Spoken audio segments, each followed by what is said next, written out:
¿Hasta aquí va a ser el examen, chicos? Son pocos temas. Lo voy a poner aquí.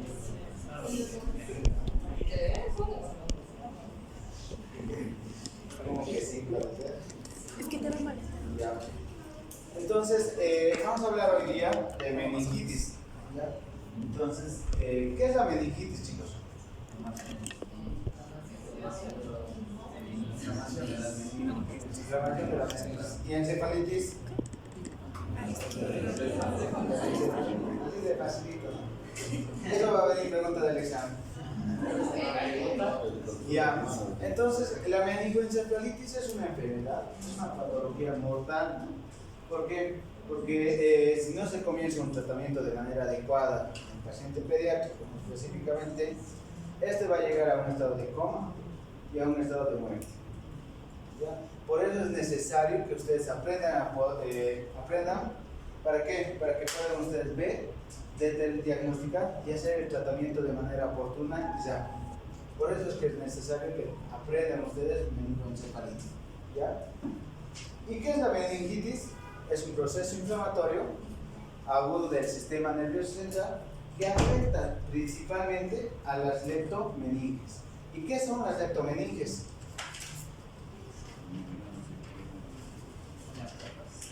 ¿Cuál es la luz? ¿Cómo es? Son las meninges, son tres, ¿no? Vamos a ver de aquí. Pero en principio debemos leer otro concepto. ¿Y qué es encefalitis? Encefalitis es un proceso inflamatorio que afecta el parénquima cerebral y que este va a causar disfunción neurológica. ¿Qué quiero decir con esto? Que va a causar somnolencia, puede causar convulsiones, puede causar estado de deficiencia en el estado de la conciencia, alteración en el estado de la conciencia, ¿no? Entonces, hablando de lo que es desde el punto de vista anatómico, vamos a decir que la cabeza, la calota, está formada uno por la piel, ¿no? Que es la aponeurosis, periósteo y el hueso. Pero lo que nos interesa, pasa nomás, es las meninges. Las meninges desde la parte externa hasta la parte interna están formadas por la dura madre, por la aracnoides y por la pia madre. ¿Ya? ¿Y cuál es la leptomeninge? ¿Cuál de esas capas forman las leptomeninges? ¿Ya? Entonces, nosotros hablamos de la dura madre, de la paquimeninge, y de las dos que están por debajo de la dura madre, que son esta zona, la zona de lo que es la aracnoides y la zona de lo que es la pia madre.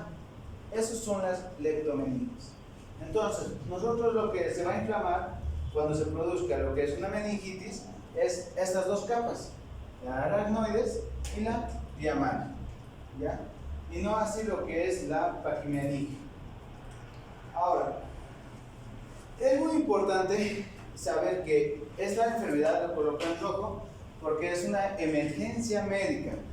Ustedes, si ven a un paciente que presenta convulsiones, que presenta signos meningios, que presenta la triada que ya les voy a explicar posteriormente, le tienen que tratar de manera inmediata porque es una condición patológica grave que te va a llevar a la muerte, específicamente en algunos casos en menos de 24 horas. ¿Ya? Ahora, epidemiológicamente hablando, esta enfermedad se encuentra a nivel universal. ¿Qué quiero decir con esto?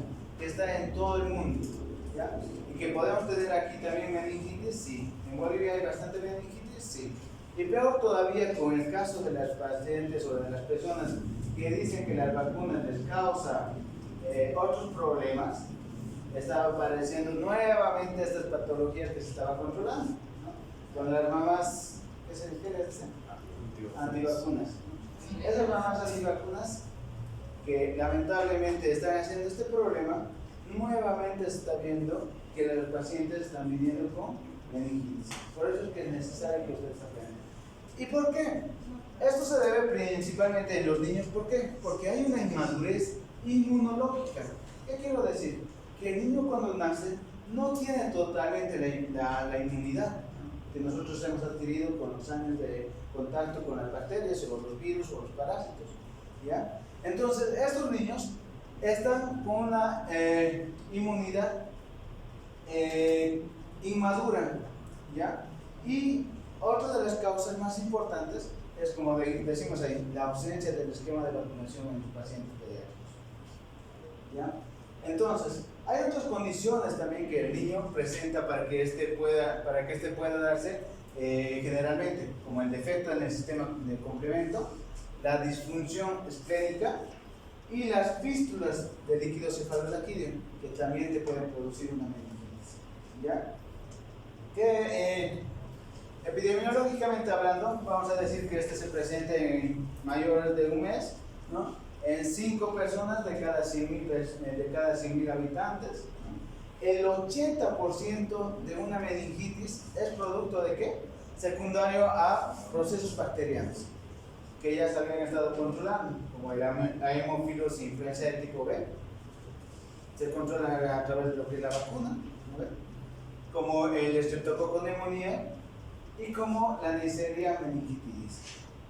Esos 3 procesos patológicos, esas 3 bacterias, son las principales bacterias que producen meningitis y que nos van a llevar a un estado de muerte en menos tiempo, en menos de 24 horas aproximadamente. Entonces, si hablamos de lo que es la etiología de la meningitis, vamos a tener varias etiologías, ¿no? Procesos bacterianos, procesos virales, procesos de parásitos y los hongos, ¿ya? En las bacterias, ¿cuáles son las más frecuentes? El Haemophilus influenzae de tipo B, la Neisseria meningitidis, el Streptococcus pneumoniae, la Listeria monocytogenes, el Streptococcus agalactiae y la E. coli. También en pequeña proporción los Staphylococcus aureus. Los virus principalmente está dado por los enterovirus, el arenovirus y los virus del herpes simple tipo 1, tipo 2, el herpes zóster y los citomegalovirus. En cuanto a los hongos, que no se da mucho en pacientes pediátricos, más en pacientes inmunodeprimidos. ¿Qué quiero decir con pacientes inmunodeprimidos? En aquellos pacientes que, por ejemplo, tienen VIH, ¿no? Son pacientes desnutridos, se pueden presentar estos hongos, ¿no? Creo que hoy día no vamos a hablar mucho de eso porque en el paciente pediátrico lo que más afecta y por qué más se produce meningitis es por los virus y por los hongos, ¿ya? Entonces, pero para que ustedes tengan conocimiento, vamos a hablar de lo que son los hongos, algunos tipos de hongos que son los principales, el Blastobicest dermatoides y el Coccicoide iminitis, ¿ya? Los primeros 2. Y entre los parásitos tenemos al Strongyloides stercoralis y al Toxocara canis, ¿ya? Esos son los principales que te van a producir. Obviamente ya saben que es el Strongyloides, ¿no? Y ya saben que es el Toxocara canis.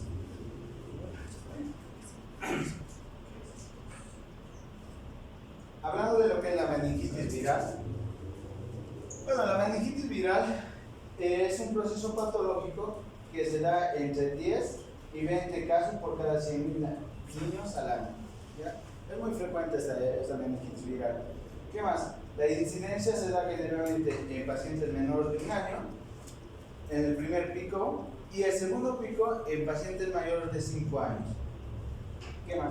Generalmente esta meningitis viral se da en climas templados, en el verano y el otoño, específicamente ¿por qué? Por el enterovirus.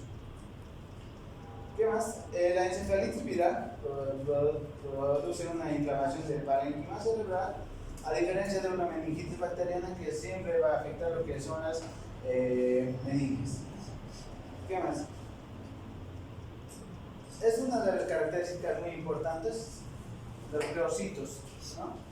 Se caracteriza por pleocitos y ausencia de microorganismos en la tinción legal. ¿Qué quiero decir? Ya van a estar dándose cuenta más adelante. ¿Qué quiere decir esto? Que en una tinción, cuando nosotros hacemos una punción lumbar y hacemos el estudio de lo que es el líquido cefalorraquídeo, en este estudio se caracteriza una meningitis viral porque no presenta ninguna reacción, ni tinción gram negativa, ni tinción gram positiva, ¿ya?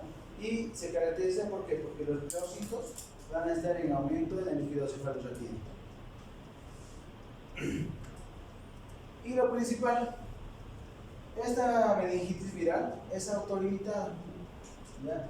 En raras ocasiones va a producir secuelas neurológicas en el paciente o va a dejar secuelas neurológicas en el paciente. Entonces, si hablamos de lo que son los virus, vamos a tener el principal, los enterovirus. En segundo grado vamos a tener lo que son los parhechovirus, el herpesvirus, los arenavirus y el virus de la rabia y de la influenza. Si hablamos de los virus enterovirus, el principal que vamos a tener antiguamente era el poliovirus, pero gracias a las vacunas ya no se puede ver este virus, ¿no? Ya no se encuentra, bueno, se encuentra en el medio, pero ya no produce una patología en la persona, y peor todavía en un paciente inmunizado, ¿ya? Y los dos principales virus, enterovirus, que causan actualmente una meningitis viral son el Coxsackie-virus y el ecovirus.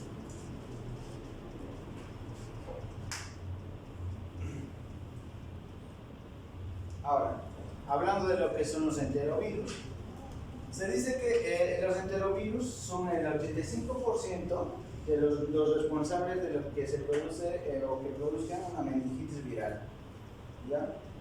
Esto generalmente en un neonato es muy grave, ¿no? Peor todavía que este neonato es un inmunocomprometido, le va a causar muchas secuelas, le va a causar hasta la muerte del paciente, ¿ya? El virus, el principal virus que vamos a ver en los enterovirus, como hemos dicho, es el virus Coxsackie-EA7 y el enterovirus de T68 y 71, ¿no? Estos virus que se van a asociar con ¿qué? Una flacidez de lo que es una parálisis flácida o un paciente. Esa es la secuela que le va a dejar este virus. ¿Qué más?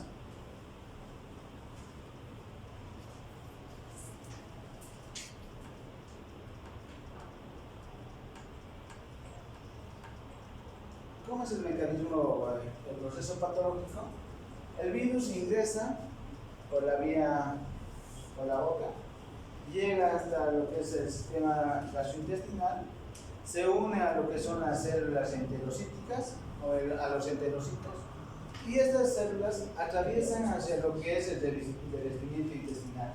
Posteriormente llegan hasta las placas de Peyer, se replican en estas placas de Peyer, es la primera replicación viral, luego va a una viremia inicial, y esta viremia inicial llega a lo que son los órganos diana, en el caso de lo que es el enterovirus, a lo que es el hígado y el vaso, produce mayor replicación, eso es la segunda replicación viral, y gracias a esto llegan hasta lo que son a través de lo que son los linocitos y todas esas cosas, llegan hasta lo que es la barrera hematoencefálica e ingresan a lo que es el sistema nervioso central. Como vemos aquí, el rinovirus, el ecovirus, el Coxsackie-virus, el poliovirus ingresan por el tubo digestivo, llegan hasta lo que es el intestino delgado. En el intestino delgado van a ir a replicarse en las placas de Peyer, llegan a hacer la primera viremia en lo que es el torrente sanguíneo, pasan a lo que es toda la sangre, llegan a los tejidos diana, específicamente a la meninges, ¿no? Piel, músculos y cerebro, y se comienza la viremia secundaria.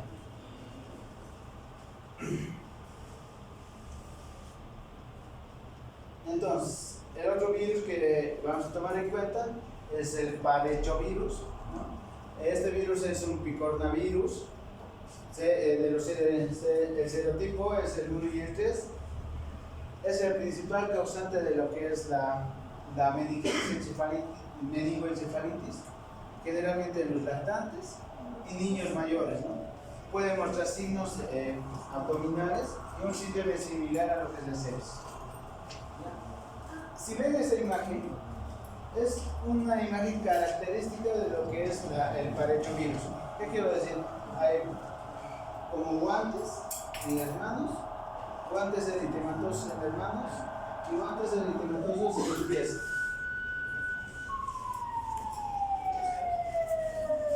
¿Ya? Si ven ahí, eso es lo característico. Y el paciente lactante mayor va a indicar que tiene un dolor de abdomen. ¿Qué más? Los leucitos pueden ser mínimos o ausentes, ¿ya? Y las tasas más altas son en junio y octubre.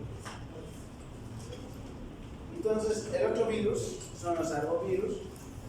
Bueno, entre los arbovirus es una familia muy grande, ¿no? Que es muy desplegada a nivel mundial. Y este se causa por vectores artrópodos. ¿Qué quiero decir? Lo que son los mosquitos y lo que es la garrapata. A través de esos vectores van a llegar a lo que es la persona y van a inocular y van a producir lo que es la meningitis. Entre los más frecuentes tenemos lo que es la Zika, la chikungunya y el dengue. Técnicamente, el virus, de lo que es el virus del Nilo del Occidente, es el VNO. Este produce lo que es Este virus de lo que es el virus del Nilo del Occidente va a producir también, se transfiere a través de lo que es la sangre, a través de lo que son los órganos y trasplantes de órganos, y se produce el 1% del desarrollo de la enfermedad del sistema nervioso central. El otro virus que tenemos es el herpesvirus. El herpesvirus, como bien sabemos, son dos, el herpesvirus tipo 1 y el herpesvirus tipo 2.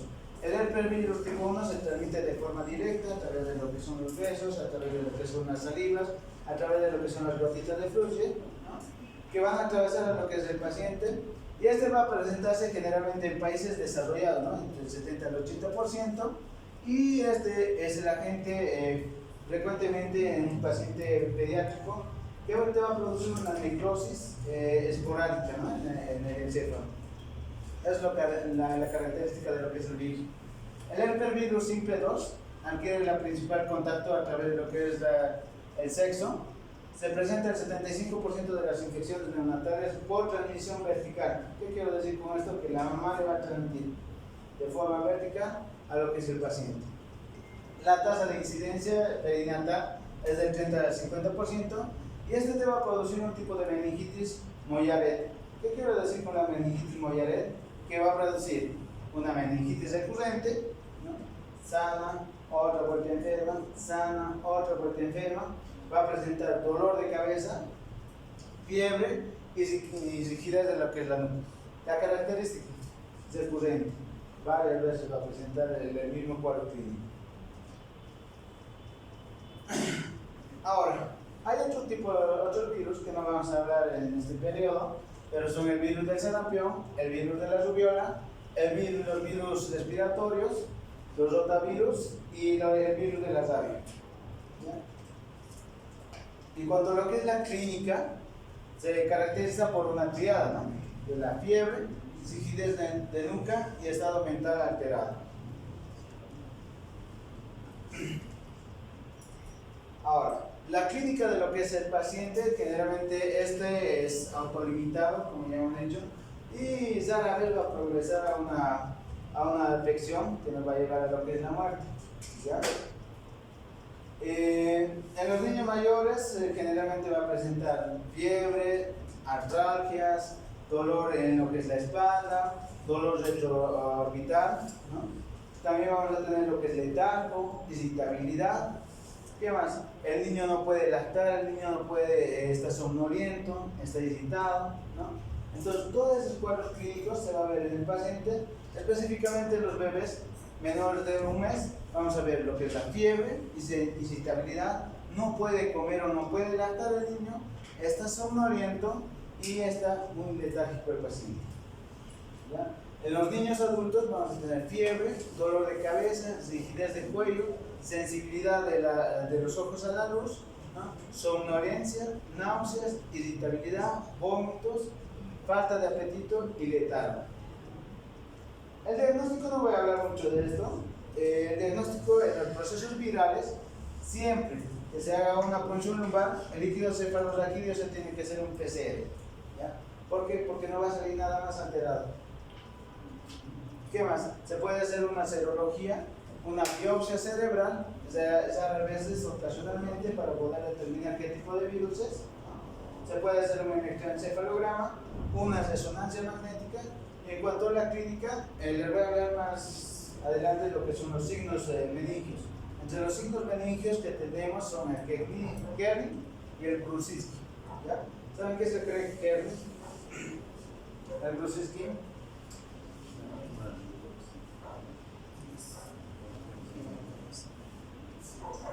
Y esto es el diagnóstico, ¿no?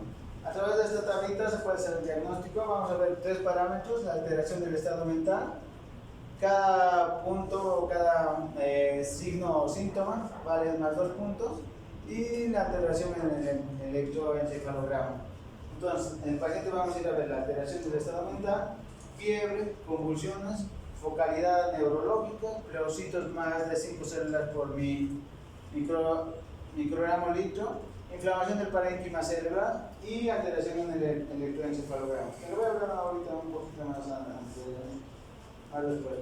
En lo que es el tratamiento, no hay un tratamiento específico para lo que son las meningitis por virus, ¿ya? Entonces, ¿qué vamos a hacer?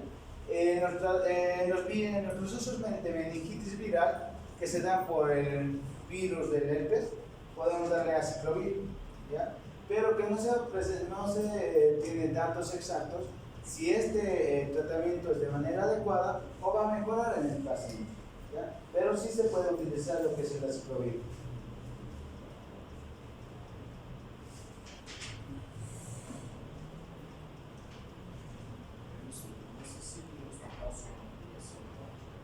Ya. Pero esto no lo tienen que subir a su plataforma.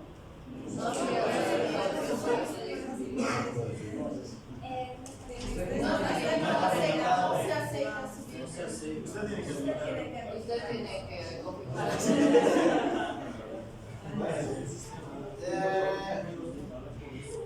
Ya.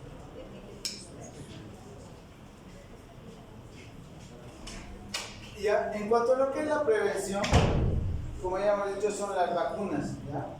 Las vacunas del SRP, de la sarampión, rubiola y papera, que se aplica a lo que es el año de vida del paciente. ¿Qué más? Vacunas en nuestros animales, ¿no? Para evitar lo que es la rabia, específicamente, y el control de los vectores, de los mosquitos y de los artrópodos, que son la garrapata, ¿no?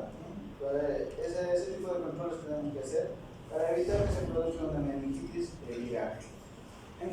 En cuanto a lo que son las meningitis bacterianas, son meningitis que se producen en el paciente pediátrico, pero estos tienen gran potencial de producir una alta tasa de mortalidad y morbilidad en el paciente, ¿ya? Cerca, como ya les he dicho, los principales bacterias vamos a tener el Haemophilus influenzae tipo B, el Streptococcus pneumoniae y la Neisseria meningitidis. Ahora, gracias a todos los procesos de las vacunas, gracias a la utilización de las vacunas para evitar el Haemophilus influenzae tipo B, para evitar el Streptococcus pneumoniae, ha ido disminuyendo toda esta tasa, ¿no? Por ejemplo, en 1978, el Haemophilus influenzae se encontraba entre el 48% de las causas que producían meningitis, pero gracias a la vacuna ha ido disminuyendo hasta llegar a casi nada o nulo en el paciente, ¿ya? De la misma forma, lo que es la Neisseria meningitidis, que estaba entre el 20%, ha ido reduciendo en 1986 hasta el 14%. Ha habido un pico que se ha presentado en 1995, pero a la fecha la Neisseria meningitidis ha sido controlada también gracias a lo que son las vacunas. En lo que es el Streptococcus pneumoniae, ha ido en incremento. ¿Por qué? Porque se utilizaban cepas que solo afectaban a un tipo de estreptococo, ¿ya? Y actualmente se está utilizando otro tipo de cepas que ya lo voy a indicar. En cuanto a lo que es la meningitis bacteriana, ¿qué vamos a tener? Vamos a tener, va a hacer que se inflame nuevamente lo que es el parénquima, se inflamen las meninges. Estas inflamaciones nos van a producir una disminución del nivel de conciencia, convulsiones, aumento de la presión intracraneal, accidentes cerebrovasculares, ¿no? Todo en secuencial, ¿no? Ingresa la bacteria a lo que es el organismo de la persona. En el organismo de la persona va a llegar hasta lo que son las meninges. En las meninges va a producir inflamación de las meninges, va a producir procesos purulentos de las meninges, Y todo ese conjunto va a producirte todo este proceso patológico en el paciente. Y es así lo que es la fisiopatología, ¿no? Ingresa lo que es la bacteria, produce mediadores de lo que son los mediadores de lo que son los procesos inflamatorios, las interleucinas tipo 1, el factor de necrosis tumoral, los lipotrianos, las prostaglandinas, van a activar a lo que son los polimorfonucleares, va a producir un daño endotelial y va a producir lo que son las trombosis. Todo esto va a cargar en que se produzca un aumento de la permeabilidad de lo que es la barrera hematoencefálica. Este aumento de la permeabilidad de la barrera hematoencefálica va a producir un edema vasogénico, y este edema vasogénico va a hacer que se produzca una presión intracraneal aumentada, y esta presión intracraneal aumentada va a producir un daño cerebral. ¿Ya? En cuanto a lo que es la etiología, ya hemos dicho, la etiología generalmente está dada por el Streptococcus, actualmente por el Streptococcus pneumoniae en un 50%, por la Neisseria meningitidis en casi un 25%, el Streptococcus del grupo B el 15%, la Listeria monocytogenes casi el 10% y el Haemophilus influenzae menos del 10%. Lo que tenemos que saber, lo que tienen que saber ustedes es la etiología por edades. De 0 a 2 meses se va a presentar lo que es el Streptococcus del grupo B, ¿ya? La E. coli, la Listeria monocytogenes, la Klebsiella y los Enterobacter. De los 2 meses a los 6 años, más común se va a dar lo que es el Streptococcus pneumoniae, el Haemophilus tipo B, la Neisseria meningitidis, y en los pacientes más de 6 años va a estar provocado, va a estar dado por el Streptococcus pneumoniae y la Neisseria meningitidis. Esto es lo que tienen que aprender ustedes, chicos. ¿Por qué? Porque de acuerdo a esto, nosotros vamos a saber con qué agente patológico vamos a ir a trabajar y con qué tipo de medicamento vamos a ir a utilizar. ¿Ya? En cuanto a lo que es el Streptococcus pneumoniae, como ustedes saben, es un diplococo gram positivo que continúa siendo el patógeno más frecuente que se da en la plena meningitis, ¿no? Actualmente, la inmunización a través de lo que es la vacuna conjugada neumóxica, que es la 13 valente, que está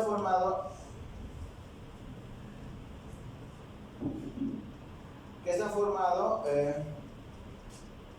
que contiene lo que es la PBC, ¿no? 13, que está formado por la PBC 7 más los serotipos 1, 3, 5, 6A, 7F y 19A van a producir que esta patología por el Streptococcus pneumoniae disminuya en lo que es en los procesos de meningitis. ¿Qué quiero decir con esto? Que gracias a esta vacuna que nosotros aplicamos, que es la vacuna conjugada neumocócica 13, actualmente está disminuyendo los procesos de meningitis. ¿Ya? Se prevé los procesos de meningitis. ¿Qué más? ¿En quiénes se va a dar generalmente este proceso patológico? En aquellos pacientes que van a cursar con otitis media específicamente, mastoiditis, sinusitis y los pacientes que tienen neumonía, ¿no? En aquellos pacientes que tienen implantes cocleares se presenta en gran porcentaje de meningitis por el Streptococcus pneumoniae. Entonces, todas estas vacunas que ya les he mencionado ha hecho que actualmente de 142.000.9 niños que presentaban meningitis en 1977 a la fecha solo presenten alrededor de 15.9. ¿Qué quiere decir con esto? Que ha bajado totalmente lo que es la etiología por el Streptococcus pneumoniae gracias a las vacunas. ¿Ya? Entonces, ¿se tienen que vacunar o no se tienen que vacunar? Y esto es el Streptococcus pneumoniae en una fluorescencia de Stein. Aquí vemos un diplococo, son 2 cocos que están unidos.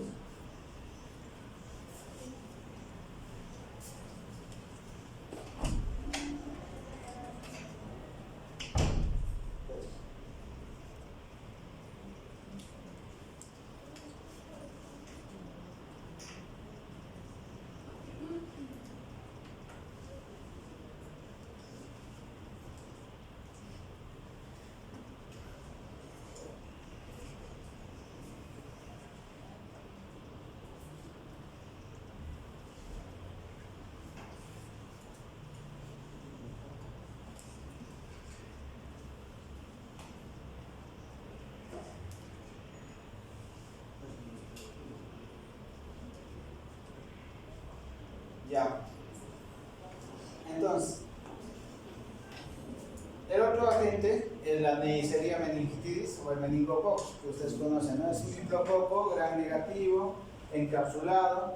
Existen 6 serotipos, entre los principales son el A, B, C, el X, el Y y el W135. Generalmente es esporádico o puede presentarse en epidemias, ¿ya? El principal patógeno que produce es el subgrupo B. Es el principal patógeno que produce o es responsable de lo que son las meningitis en lactantes y en campos universitarios. Generalmente se presenta en invierno y primavera, ¿ya? En los niños que vamos a pensar en esta patología son los niños que se encuentran en guarderías y adultos que se encuentran qué sé yo, en cuarteles o en lugares donde se encuentran hacinados aproximadamente, ¿ya? ¿Por qué se caracteriza esta Neisseria meningitis? Se caracteriza porque va a haber petequias o zonas purpúricas, ¿ya? Ahora, la causa de esto va a ser fulminante. ¿Qué quiero decir? Que el paciente va a ir a morir, ¿ya? En menos de 24 horas. Una Neisseria meningitis, si te da al paciente y no sabes diagnosticarlo, el paciente va a ir a fallecer en menos de 24 horas. Esto es lo que es el diplococo gram negativo, que está encapsulado, ¿no? Ahora, el otro agente patógeno es el Haemophilus influenzae tipo B, que es un cocobacilo gram negativo, ¿no? Pleonófico, que se da generalmente o es frecuente en los primeros años de vida y en el quinto año de vida, ¿no? La mayor incidencia es en los 6 meses a 9 meses y en el 50% de los casos aparece en el primer año, ¿no? Generalmente este Haemophilus influenzae ya se ha controlado porque gracias a las vacunas.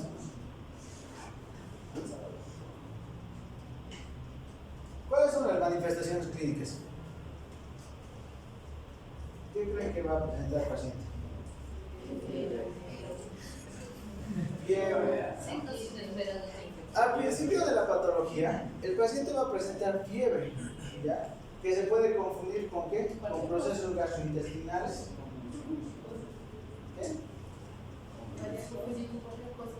Claro, ¿no? Todo te da fiebre. Puedes confundir con procesos gastrointestinales o procesos respiratorios, ¿ya?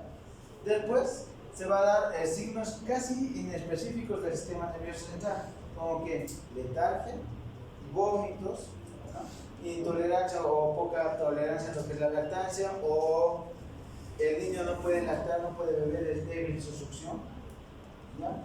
Y en los casos de que sean agudos, estos pacientes pueden debutar con un shock súbito, ¿no? Con púrpura, complicaciones intravasculares diseminadas, como un SID, y puede producir una alteración en el nivel de la conciencia que puede progresar a la coma y a la muerte. A todo esto, a todo este proceso agudo que se va a presentar con shock súbito, púrpura, coagulación intravascular diseminada, alteración en el nivel de la conciencia, se denomina meningocemia aguda. Y está dado generalmente por lo que es el meningococo. Y esto es lo que ustedes tienen que ir a ver, ¿no? Lesiones purpúricas que se generalizan, que aparecen de manera rápida, brusca, ¿no? En 24 horas aproximadamente el paciente, si no lo hacemos tratamiento, va a llegar a un estado comatoso y va a llegar a lo que es la muerte. En los signos principales ya hemos dicho: fiebre, dolor de cuello, ¿no? Evitar lo que es la luz, tiene fotofobia, vómitos, dolor muscular, convulsiones, exantema, confusión, manos frías, dolor de la cabeza.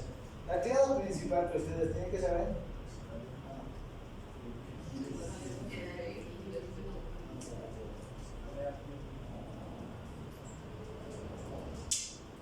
bueno, la tríada es rigidez de nuca, cefalea y fiebre, ¿ya? Estas 3 cosas tiene tu paciente, ustedes pueden diagnosticarlo con meningoencefalitis. Ahora, ¿cuáles son los signos de lo que es la nuca? El signo de Kern. Hay dos formas como pueden hacer ustedes este proceso del signo de Kern. Uno, que ustedes le levantan al paciente, como ven aquí, le levantan de manera un poco, como decir, de forma pasiva, y lo que va a hacer el paciente es flexionar ambas rodillas.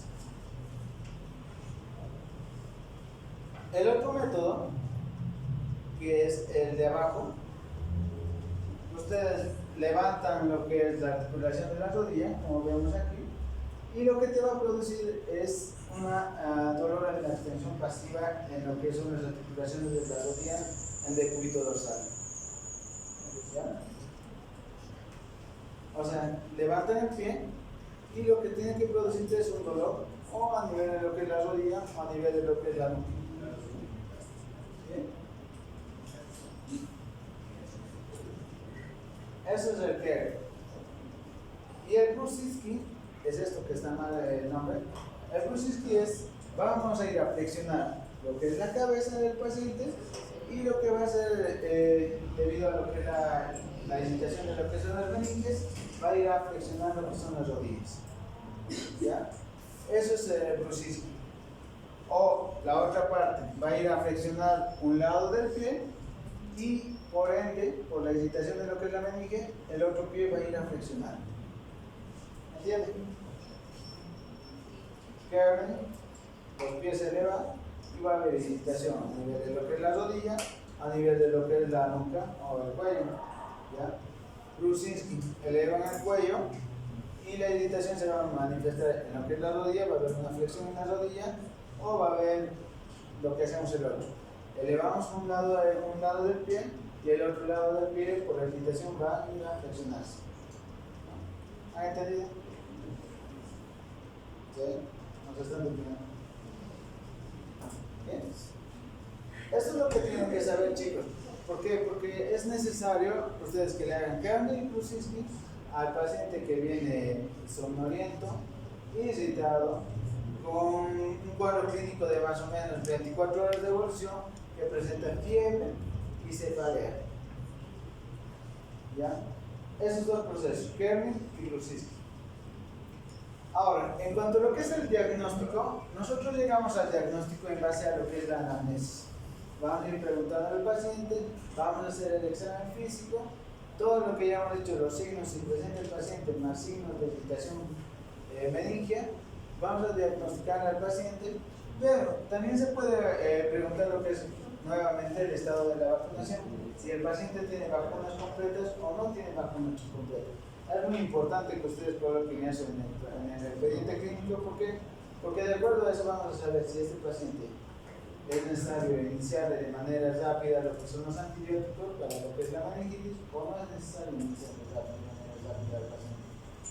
También podemos pedirle laboratorios como en los laboratorios de la fase aguda, que son la proteína C reactiva, la procalcitonina.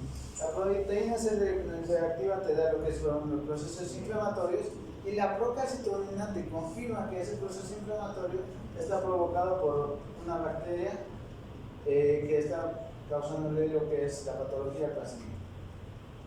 También podemos ver un hemograma. En el hemograma vamos a ver aumento de lo que son los leucocitos a predominio de lo que son los polimorfonucleares o mononucleares. ¿Ya? También vamos a ver lo que es la glucosa. ¿Por qué verían la glucosa? ¿Bien? La glucosa, electrolitos, función renal, ¿no? Vamos a ir a ver también lo que son las lesiones purpúricas, específicamente el proceso de coagulopatías. Le tenemos que pedir el coagulograma, el fibrinógeno, el IBOD. Vamos a ir a pedirle también lo que es el hemocutivo. Todo esto, chicos, tienen que pedirle al paciente. ¿Ya? Y el diagnóstico certero, gol estándar de lo que es la meningitis, es la punción lumbar. En la punción lumbar vamos a hacer análisis de qué? De los citoquímicos y del análisis microbiológico. ¿Ya? Entonces, lo que vamos a ir a ver en el paciente, vamos a sacar 3 tubos específicamente en el paciente. ¿Ya? Cuando le hacemos punción lumbar al paciente, vamos a ir a recolectar en 3 tubos. Estos 3 tubos nos van a dar el primer tubo, que es de rutina, porque vamos a ver el aspecto, el recuento celular, la glucosa en lo que es el líquido cefalorraquídeo y la proteína en lo que es el líquido cefalorraquídeo. Entonces, de acuerdo a esto, vamos a ver que en algunos procesos patológicos va a estar alterado. Por ejemplo, lo normal es el aspecto cristal de Zoc, ese aspecto que hemos visto en esta imagen. ¿Ven esa imagen? Y ven cómo se compara entre lo que es el agua de un cristal de roca que está saliendo de una fuente, y con respecto a lo que es el tubito que vamos a sacar del líquido cefalorraquídeo. Entonces nosotros vamos a ver en el aspecto que es generalmente en un aspecto de cristal de roca. En los virus no se modifica este aspecto, pero sí en los procesos bacterianos, ¿no? En los procesos bacterianos vamos a ver un proceso turbulento, ¿no? Y en la tuberculosis vamos a ver el color santócrito u opalescente. La presión va a estar normal, entre 50 a 80 milímetros de agua, ¿no? En el proceso bacteriano va a estar aumentado, y en el proceso de lo que es una meningitis por tuberculosis va a estar totalmente aumentado. En lo que son los leucocitos, vamos a ver que es normal, ¿no? Menor a 5 leucocitos, pero en los procesos bacterianos y en el proceso de lo que es la tuberculosis va a estar totalmente aumentado, ¿no? Más de 100.000 leucocitos. En lo que es la glucosa, en lo normal es, la glucosa en lo normal es que la glucosa en sangre plasmática, por ejemplo, tenemos entre 100 a 120, normal, en ayunas. Tiene que estar 50% más en lo que es el líquido cefalorraquídeo. Cuando está por debajo de eso, hablamos de procesos bacterianos, y entre 40 y 50%, y cuando está más del 50%, hablamos de un proceso de tuberculosis. ¿Me han entendido eso, no? Entonces hacemos una comparación con la glucosa de lo que es el plasma y la glucosa del líquido cefalorraquídeo. Se dice que está entre 50% más de lo que es la glucosa en plasma. Esto. En condiciones normales, el valor de la glucosa es mayor del 50% que la glucosa plasmática. Es lo que tienen que aprender. Ahora, el otro tubo, nosotros vamos a hacer un diagnóstico microbiológico. Vamos a colocarle a un antígeno látex y nos va a dar lo que es el Haemophilus influenzae, nos va a dar lo que es el Streptococcus pneumoniae, el Streptococcus agalactiae y la Neisseria meningitidis. En una tinción de Gram, también nosotros vamos a ver lo que es el Streptococcus pneumoniae, el Haemophilus influenzae y la Neisseria meningitidis y la Listeria monocytogenes. Y el tercer tubo, ¿no? Hemos dicho que vamos a sacar 3 tubos. El tercer tubo va a ser para un cultivo. ¿Ya? Ustedes entonces sacan 3 tubos. El primer tubo va a ser para los datos o análisis químico. El segundo tubo va a ser para el diagnóstico microbiológico. Y el tercer tubo va a ser para el cultivo de lo que es el líquido cefalorraquídeo. ¿Cuándo debemos repetir lo que es el líquido cefalorraquídeo? A las 24 a 36 horas en todos los neonatos. ¿Ya? Pacientes neonatos que ustedes están sospechando por meningitis, se debe repetir la punción lumbar, que no es complicado, no te va a dar muchas complicaciones. ¿Ya? A las 24 a 36 horas. ¿En quiénes? En pacientes neonatos, meningitis causada por Streptococcus pneumoniae resistente, meningitis causada por bacilos gram negativos entéricos, no mejoría a las 24 a 36 horas después de iniciar una terapia con antibióticos, fiebre prolongada y meningitis recurrente. Entonces, otro de los diagnósticos podemos utilizar lo que es la TAC, la tomografía, pero no es específica para lo que es la meningitis, ¿ya? Se puede utilizar en el caso de que el paciente tenga hipertensión endocraniana. No lo podemos hacer inmediatamente lo que es la punción lumbar, obviamente, ¿no? Y esto se produce presentan una alteración en el estado de lo que es la conciencia. Indicaciones para hacer alerta: todo neonato infectado por lo que son los proteus o salmonela, persistencia del compromiso del estado de la conciencia, convulsión después de las 72 horas, irritabilidad excesiva persistente, hallazgos neurológicos focales, alteración persistente del líquido cefalorraquídeo, recurrencia o recaída, ecografía transfrontal en paciente pediátrico neonatal específicamente de dudosa o sospechosa calidad. Entonces,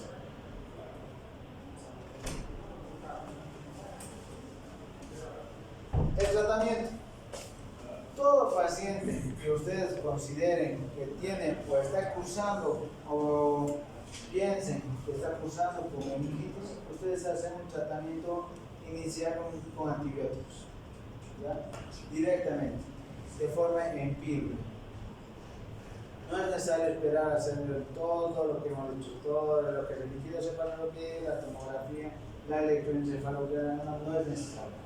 Ustedes consideran que ese es su paciente, puede tener meningitis, inicien un tratamiento empírico, ¿ya? Pero lo mejor sería hacerlo después de que le hemos recolectado lo que es el cultivo, el líquido cefalorraquídeo, lo ideal. Pero si no pueden ustedes, se comienza directamente lo que es el tratamiento empírico.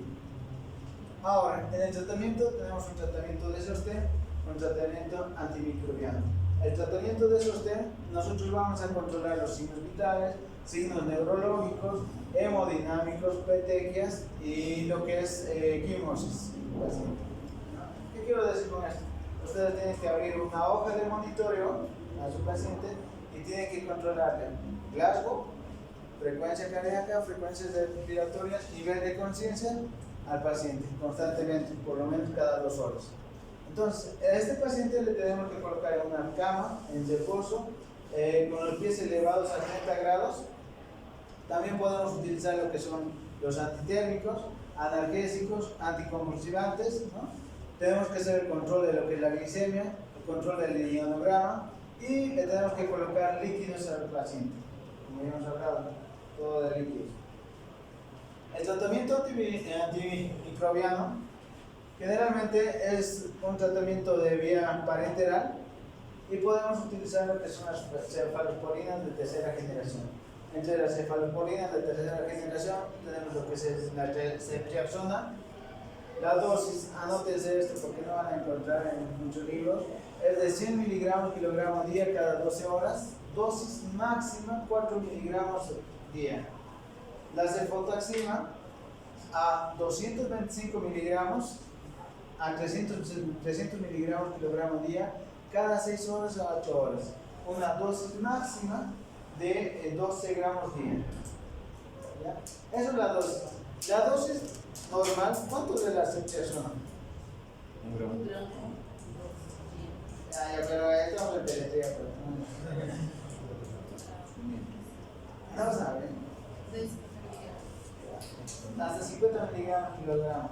La cefotaxima de 100 a 200 miligramos. Entonces, nosotros estamos dando a dosis más altas, ¿ya? Casi 2 a 3 veces de la dosis normal. Entonces, por eso tenemos que tener cuidado de pasarnos la dosis máxima. ¿Por qué? Porque si nos pasamos la dosis máxima, vamos a producir intoxicación y daño en lo que es el hígado, en el riñón. Ahora, en el caso de que nosotros en Bolivia no tenemos mucha resistencia a lo que es el estreptococo neumonía, pero en otros países sí va a haber esta resistencia y se recomienda lo que es iniciar la vancomicina más, juntamente con la cefalosporina de tercera generación.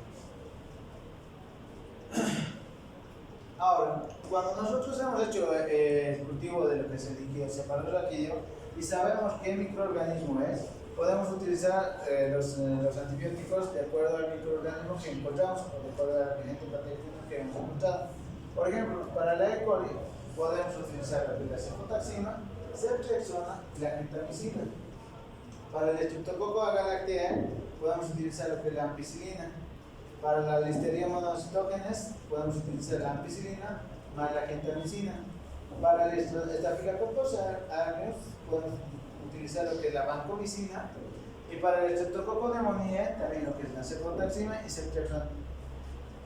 Chicos, tienen que saber esto porque cuando saben qué agente patógeno ya está produciendo la meningitis, ustedes tienen que utilizar el medicamento que más o que mejor efecto haga o que mejor efecto tenga con el agente patógeno.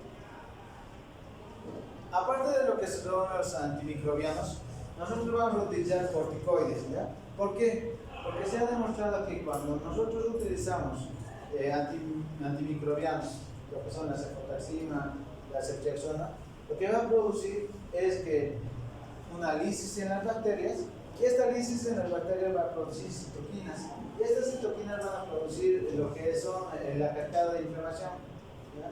Entonces, todo eso va a ir a producirnos una inflamación, más añadiéndole a lo que es el proceso inflamatorio y más añadiéndole al proceso patológico, lo que vamos a producir es un edema en lo que es en la cabecita, ¿ya? En las meninges y en la electromeninges. Por eso es necesario utilizar lo que es la dexametasona, ¿ya? La dexametasona se utiliza a 0.6 miligramos kilogramo día en 48 horas. Ahora, peor si ustedes han detectado que es un Haemophilus influenzae, que este Haemophilus influenzae produce una pérdida de la audición por procesos neurosensoriales, ¿no?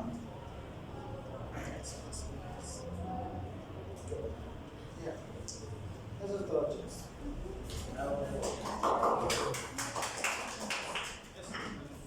Ya. Entonces, la próxima semana estuve un poco cansado hoy día, van a disculpar.